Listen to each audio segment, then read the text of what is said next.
back viewers to another exciting edition of बाजार bytes. आज सुनील जी से हम कुछ और सवालों के जवाब जानेंगे, मार्केट के कुछ मिस्ट्रीज को सॉल्व करेंगे और आपके साथ शेयर करेंगे। सुनील जी, आजकल जो म्यूचुअल फंड में पार्टिसिपेशन है, रिटेल पार्टिसिपेशन, वो रिकॉर्ड लेवल्स पे चल रहा है और बहुत जगह हमें राय दी जाती है, टीवी पे, मीडिया में, एनालिस्ट द्वारा, ब्रोकरेज हाउसेस ये राय देते हैं कि एसआईपी करना एक बहुत ही अच्छा रूट है इन्वेस्टमेंट के लिए, जो कि हमें लगता है बिल्कुल सही है। लेकिन क्या ये पूरा सच है? क्या म्यूचुअल फंड्स की भी अपनी कोई लिमिटेशंस होती हैं?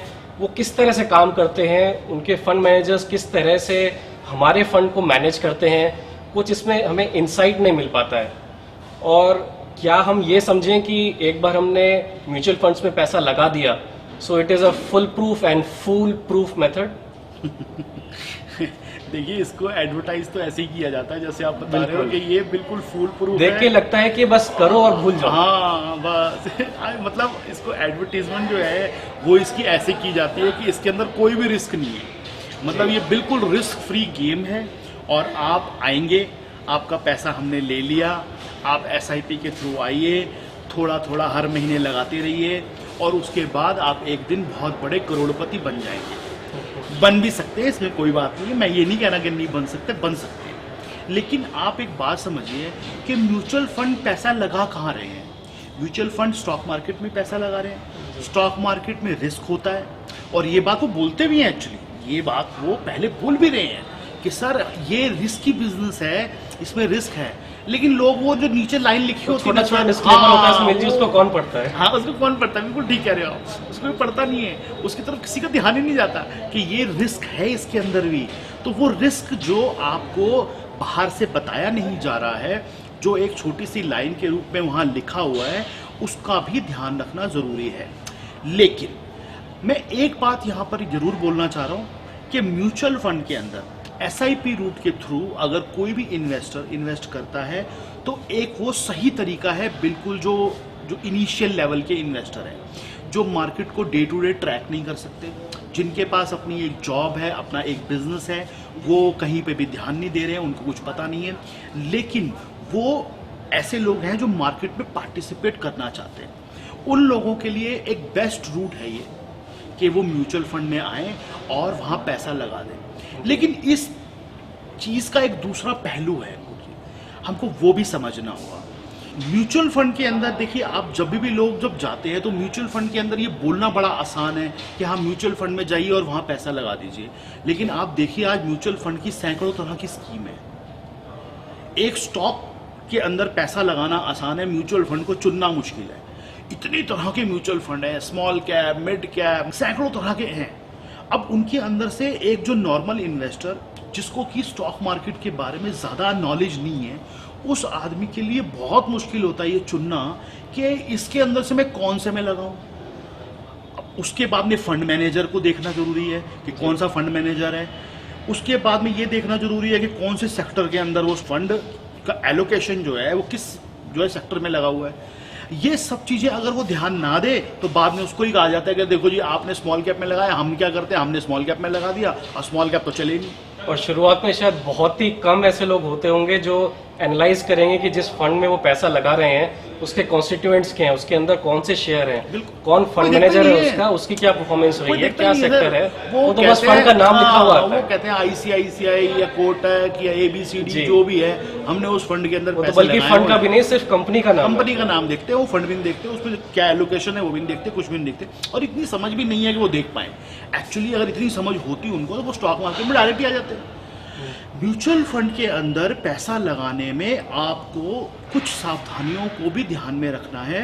अब सावधानी क्या कर सकते हो आप देख सकते हो कि पास्ट रिकॉर्ड क्या है उसका, पिछले 2-4-5 सालों में उसका क्या ट्रैक रिकॉर्ड है। लेकिन उसके नीचे एक लाइन लिखी होती है कि पास्ट परफॉर्मेंस जो है फ्यूचर की गारंटी नहीं है। वो पहले लिख देते हैं, उनको पता है कि आप देखोगे, वो पहले लिख देते हैं उसके अंदर कि पास्ट परफॉर्मेंस जो है उसमें फ्यूचर का कोई लेना देना नहीं है। यानी एक फंड मैनेजर जिसने एक बार परफॉर्म कर लिया वो दोबारा परफॉर्म करेगा कि नहीं करेगा ये पक्का नहीं। और ये ठीक बात भी है। अभी सचिन तेंदुलकर ने अगर पिछले 3 मैचों में 100 रन बनाए तो जरूरी नहीं है चौथे मैच में भी 100 रन बनाएगा। अब पता चले आप उसी साल आए हो उस फंड में जिसमें उसका फंड मैनेजर की परफॉर्मेंस नहीं है, आप तो कहोगे मैं तो फंस गया यहाँ पे।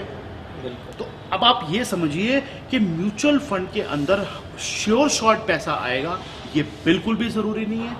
हम यहाँ ये भी कह रहे हैं कि एसआईपी के थ्रू अगर आप म्यूचुअल फंड में पार्टिसिपेट करते हो तो एक न्यू कमर्स के लिए, जो इनिशियल इन्वेस्टर है, जो अभी बिल्कुल नए हैं इस मार्केट में, उनके लिए सबसे अच्छा रूट है ये। लेकिन वहाँ पर भी आपको कुछ स्टडी अपनी करनी पड़ेगी, कुछ एनालिसिस अपने लगानी पड़ेगी, और बैक ऑफ द माइंड आपको ये चीज़ अपने दिमाग में रखनी पड़ेगी कि इसमें रिस्क है, इसमें भी रिस्क है, क्योंकि सारा पैसा मार्केट में लगा हुआ है। और एक बात आपको और बताऊं अंकुर जी, जिसकी कि नॉर्मली कहीं बात नहीं होती, वो बात यह है कि म्यूचुअल फंड के काम करने की अपनी एक लिमिटेशन। आप आज मार्केट के अंदर अगर ट्रेड करते हैं, मार्केट दोनों साइड में काम करती है, मार्केट ऊपर भी जा रही है, मार्केट नीचे भी आ रही है, लेकिन म्यूचुअल फंड सिर्फ बाय कर सकता है, वो सेल नहीं कर सकता। शॉर्ट सेलिंग अलाउड नहीं है। म्यूचुअल फंड को शॉर्ट सेलिंग इंडिया में अलाउड नहीं है, यानी कि वो एक ही साइड में चलेगा। मतलब वो बाय ही बाय कर सकता है हमेशा, वो बेच नहीं सकता। मतलब वो ऐसे शेयर पे सवार है जिसपे से वो नीचे उतर ही नहीं सकता, वो नीचे उतरते शेयर खा जाएगा उसको। क्योंकि आज आप समझिए, म्यूचुअल फंड आज की डेट में, आज हम देख रहे हैं मार्केट काफी तेज है, लेकिन पैसा कहां से आ रहा है? Mutual fund. 80% पैसा म्यूचुअल फंड से आ रहा है, एफआईज की तरफ से नहीं आ रहा। क्यों? क्योंकि म्यूचुअल फंड की एक रिस्ट्रिक्शन और है कि वो कैश पे नहीं बैठ सकते। अगर उनके पास में फंड आ रहा है पीछे से, उनको एलोकेट करना ही करना है, वो कैश पे नहीं बैठ सकते। आज मान लीजिए मैं एक म्यूचुअल फंड का मैनेजर हूं, मुझे लग रहा है कि मार्केट की वैल्यूएशन हाई है और यहाँ पे हमको अभी कुछ भी लेना नहीं चाहिए, लेकिन मेरे को लेना पड़ेगा। अगर मेरे तो डिप्लॉय करना ही पड़ेगा। हाँ, थोड़ी बहुत फ्लेक्सिबिलिटी इसमें हो सकती है। अगर मेरे पास में पीछे से कोई फंड आ रहा है, मुझे ना चाहते हुए भी उसको डिप्लॉय करना पड़ेगा। अब जो लोग देखने वाले हैं वो अपने आप से क्वेश्चन पूछें कि जबरदस्ती का जो मैनेजर बैठा है आपके वहां पे आपके फंड की रक्षा करने के लिए, उसके हाथ में है क्या?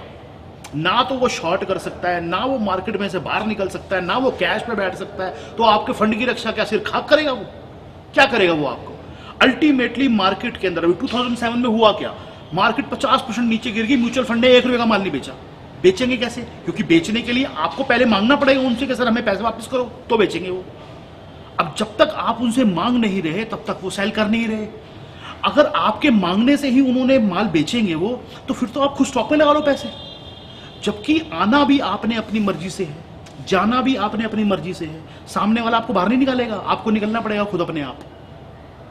आज अगर सामने वाला फंड मैनेजर जो सैकड़ों रुपए की तनख्वाह ले रहा है, अगर उसके अंदर इतनी कैपेबिलिटी नहीं है कि आपको टाइम से बाहर निकाल दे, वो आज मान लेते हैं 2 महीने, 6 महीने, साल महीने, कभी तो मार्केट नीचे आएगी, करेक्शन आएगी।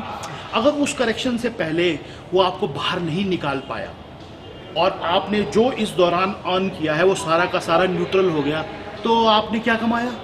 4 साल तक आप एसआईपी करते रहे 4 साल की सारी कमाई 1 साल में खत्म। 2007 में यही तो हुआ। 2007 के अंदर 5 सालों की जो कमाई थी वो 1 साल में खत्म हो गई सारी लोगों की। 5 साल में वो फंड जितना ऊपर गया था उतना नीचे आ गया। अब ऐसी जगह पे आके उस इन्वेस्टर को ये बात समझनी जरूरी है कि आपको ट्रैक भी खुद ही करना है। म्यूचुअल फंड मैनेजर खाली बैठा है वहां पे, वो लॉकर रूम का हेड है बस आपके, और कुछ नहीं उसके हाथ में, चाबी है बस उसके हाथ में। आज आपको ट्रैक भी खुद करना है कि हाँ भैया मैं बाहर निकलूं, आऊं, इस फंड को बैलेंस में कन्वर्ट कर दूं, इस फंड को डेट फंड में कन्वर्ट कर दूं, क्या करूं, यही भी डिसीजन आपको लेना है। तो म्यूचुअल फंड में पैसा लगाने वाले लोग इस चीज़ का ध्यान रखें कि कुछ डिसीजन आपको लेने हैं। आपके बिहाफ पे जो लेने वाला बंदा है वहां, जो आप बिठा रखा है आपने, जिसकी सैलरी आपके पैसों से निकलती है, उसके पास पावर नहीं है, हाथ कटे हुए हैं उसको कोई पावर नहीं दे रखी। उसको ये कह रखा है कि तुम 5% से ज़्यादा कैश नहीं रख सकते, तुम शॉर्ट सेल नहीं कर सकते, तुम सिर्फ बाय कर सकते हो, तुम ऐसी गाड़ी के अंदर हो जो सिर्फ आगे आगे चलती है, वो पीछे नहीं आती। ऐसी गाड़ी के ड्राइवर को आपने अपने पैसे दिए हैं, इसका ख्याल आपको हमेशा होना चाहिए, और आपका पैसा है वो उसको रिव्यू टाइम टू टाइम करते रहें। तो सुनील जी, आज हमने आपसे जाना कि म्यूचुअल फंड हालांकि एक लेमैन के लिए, कॉमन इन्वेस्टर के लिए बहुत अच्छा तरीका है इन्वेस्टमेंट का, बिल्कुल, लेकिन ये कोई एक्सक्यूज नहीं है आपके लिए कि आपने म्यूचुअल फंड में पैसा लगाया है, आपको उसका ध्यान रखने की जरूरत नहीं है। बिल्कुल, ऐसा बिल्कुल भी मत समझिए। म्यूचुअल फंड मैनेजर हैं आपके पैसे की देखभाल करने के लिए, लेकिन उनकी बहुत सारी लिमिटेशंस हैं। वो तब तक आपको अपना पैसा नहीं लौटाएंगे जब तक आप आगे जाकर उनसे मांगेंगे नहीं। बिल्कुल। तो आप ऐसा तभी कर पाएंगे जब आप खुद, मतलब वो अंकुर जी ये बोलते हैं कि रिडम्पशन आएगी हमारे पास तब हम बेचेंगे। रिडम्पशन आएगी तब बेचेंगे, मतलब मार्केट जीरो हो जाएगी, बैठे रहोगे तुम उसके ऊपर, बैठे रहेंगे वो उसके ऊपर। रिडम्पशन आपने नहीं मांगा, हमने नहीं दिया, ये क्या बात हुई भाई? आप मांगोगे तो हम दे देंगे। अरे उसने आप पे विश्वास करके पैसा लगाया सर, निकालो उसको बाहर अगर मार्केट नीचे जा रही है। कह रहे नहीं सर, आप ही निकलो अपने आप। अभी ऐसे फिलहाल हाँ। तो हमारे मार्केट में ऐसा कोई सिस्टम है नहीं जहाँ हाँ। फंड मैनेजर इस तरह का कुछ ना ना ना ना, बिल्कुल support अपने दे आप नहीं पाए। निकलते सर, वो अपने आप नहीं निकलते वो। व्यूअर्स, होपफुली आपको हमारा कंटेंट अच्छा लगा होगा।